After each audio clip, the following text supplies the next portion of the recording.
فبأي آلاء ربكما تكذبان۔ آج کل ایک ایسا طبقہ مسلمانوں میں پیدا ہو گیا ہے کہ قرآن و حدیث میں ایسی باتیں جو عقل سے بالا تر ہیں، جیسے انبیاء کے معجزے اور ایسی تمام چیزیں جو ہماری عقل میں نہیں آتی، تو وہ ان کی نفی کر رہا ہے، کھینچا تانی کر کے قرآن اور حدیث کی آیتوں کو دائیں بائیں لے جا کے۔ کافر تو بالکل ہی نفی کرتے ہیں، وہ کہتے ہیں یہ تو پاسبل ہی نہیں ہے، جب یہ پاسبل ہی نہیں ہے تو یہ غلط ہے۔ تو کافروں کا تو الگ ہے، ان کو تو اللہ تعالیٰ نے جو پیغمبروں کے زمانے میں کافر موجود تھے ان کو پیغمبروں کے ذریعے معجزے دکھائے گئے کہ بھئی اللہ یہ بھی کر سکتا ہے، اللہ یہ بھی کر سکتا ہے۔ مسلمانوں میں ایک ایسا طبقہ پیدا ہو گیا ہے جو انبیاء کرام کے معجزوں کا انکار کرتا ہے، لیکن انکار بڑی تمیز سے کرتا ہے۔ وہ کافروں کی طرح انکار نہیں کرتا کہ لوگ کفر کا فتویٰ لگا دیں، وہ بڑی تمیز سے انکار کرتا ہے کہ بھئی یہ والی جو آیت ہے اس کا ایکچولی یہ مطلب نہیں ہے، یہ والی جو آیت ہے یہ اصل میں ایکچولی یہ اس کی یہ میننگ، تو ایکچولی کر کر کے گھما گھما کے اس کے پیچھے جذبہ کیا ہوتا ہے کہ بھئی یہ ہماری سینس عقل میں نہیں آتا، ایسا کیسے ہو سکتا ہے۔ اس کی میں مثالیں دوں۔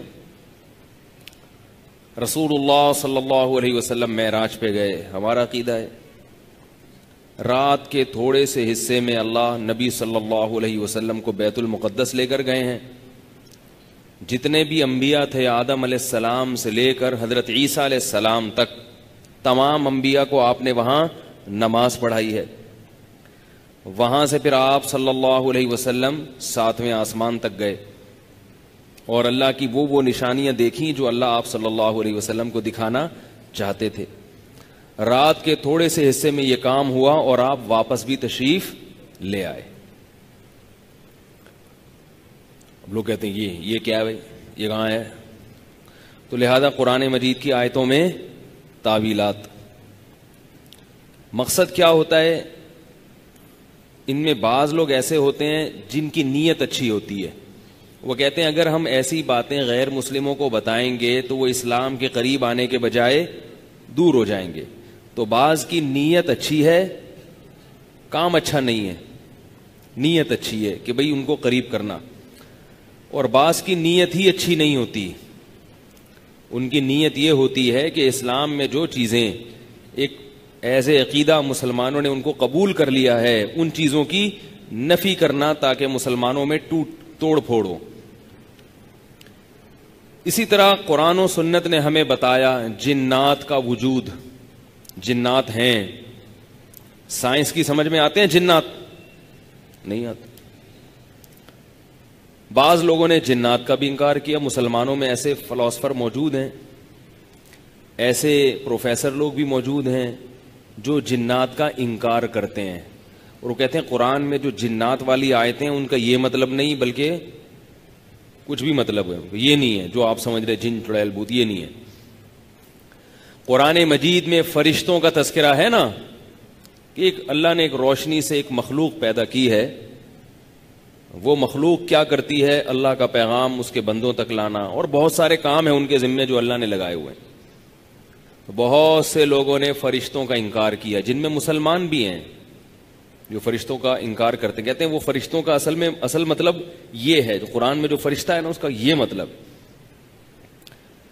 حضرت عیسیٰ علیہ السلام آسمان پہ زندہ چلے گئے، اب قرآن نے بتایا، نبی صلی اللہ علیہ وسلم نے بتایا، زندہ گئے ہیں اور قرب قیامت میں نازل ہوں گے۔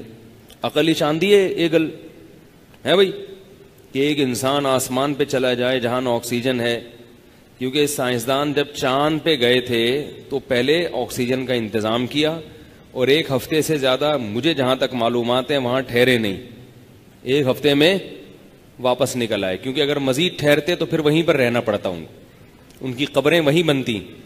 فاتحہ کے لیے لوگ چاند پہ جاتے، ورنہ فاتحہ بھی نصیب نہ ہوتی ان کو۔